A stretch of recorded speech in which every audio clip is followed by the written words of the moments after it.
Your brain is a super psycho computer that is desperately looking for order and process. The funny thing is, when there's chaos and mayhem, your brain has a tendency of throwing out some awesomely cool ideas, often in the form of music, lyrics, or art. This is why you must always carry something to note your ideas, whether it's a notepad, dictaphone, or music software on your smart device. You need to be able to record the randomness. You need to keep the ideas stored so you can consolidate the ideas into a song or a piece of art. This is actually easy. You just keep a folder with all the music and lyric ideas grouped together. If you do this, half the song will be written by the time you have your church session, and you can focus consolidating the ideas into a song. The number one thing you want to avoid is spending all your time getting ready for church, then sitting in front of a blank screen waiting for an idea to fall out of the sky.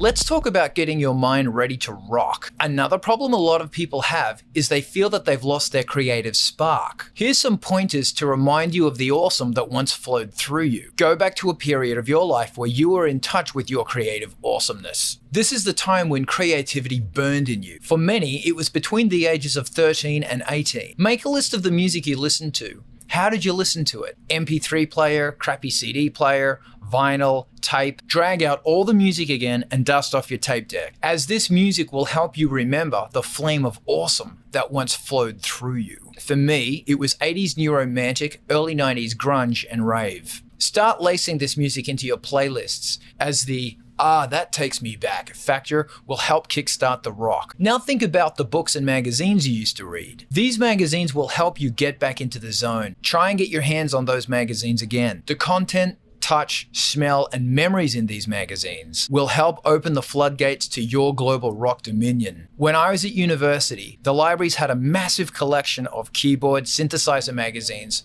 from the late 70s and early 80s. They contained reviews on synthesizers, which are now considered classics, interviews with bands and producers, and musical electronics projects. That stuff used to blow my mind. Plus their hair was awesome. Another thing to try, flip through the manual of a keyboard or synth that you already own. Reading about the functions of a music machine can inspire you to play with it, and in turn, inspire you to make music again. Does your creative mind work better in the morning or late at night? Be aware of your creative time versus your working time. Some people are more creative at night, but can sift through ideas and put them together in the morning. If this is you, then you might want to consider scheduling your church for a morning. Others are creative in the morning and can objectively put it all together at night. If this is you, nighttime church might be better. I was having a conversation with my friend Maymay Macabre from Casanova Cupcake. We call it the gray season, and the gray season is basically whenever all outside things are so awful, or I'm having such an awful whole season thanks to the weather changing my mood, or thanks to any outside sources changing my mood. Start a book.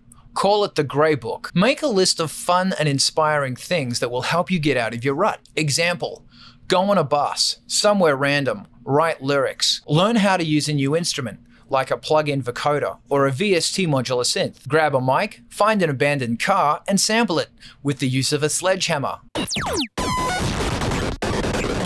Use the past to propel you into the future. Find a current artist you like. Try and figure out how they make their music. What gear do they use? If you don't have that gear, use the gear you have to create something new. Example, I was fascinated with how many of the new glitch punk artists made their music. So with my limited knowledge of electronics, I built an analog controller from the spare parts of a vintage game console. Using this as a musical instrument, I created something completely different, and it only cost me about $20 to put together.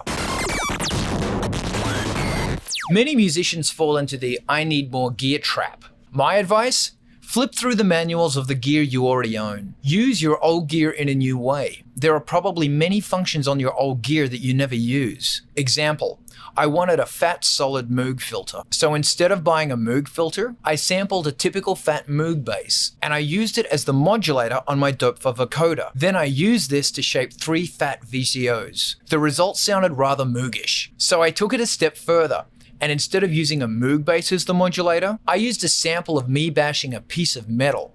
It sounded awesome.